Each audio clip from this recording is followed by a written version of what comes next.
The New Kingdom lasted from around 1550 BC to 1080 BC. In this video, we are going to talk about some of the rulers.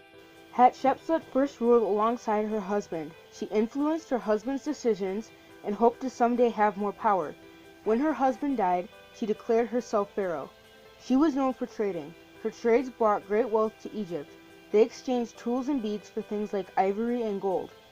The money gained from the trades allowed Egypt to build temples and tombs in the Valley of Kings.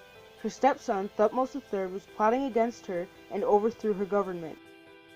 Hatshepsut died in 1458 BC.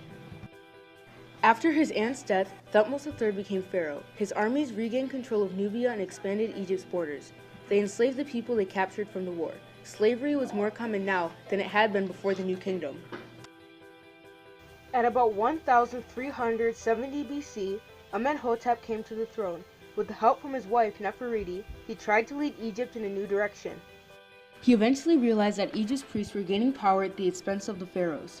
To maintain his own power, he introduced a new religion that swept away the old gods and goddesses. Only one god was to be worshipped, called Aton. When the priests resisted these changes, he removed their positions, seized their lands, and closed temples. After, he changed his name to Akhenaton and began ruling Egypt as a new city.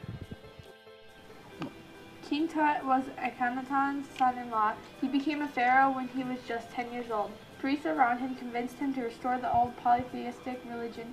When he was 19, he died, and nobody is completely sure why. Ramses II was next in line. He was trained for military from a very young age. He built many temple gardens during his 66-year reign.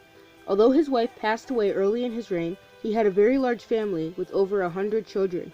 He conquered southern Syria and won a difficult battle against the Hittites. Each of these rulers contributed to the wealth, success, and prosperity of ancient Egypt. Other things that allowed Egypt to thrive were the Nile River and the desert surrounding Egypt.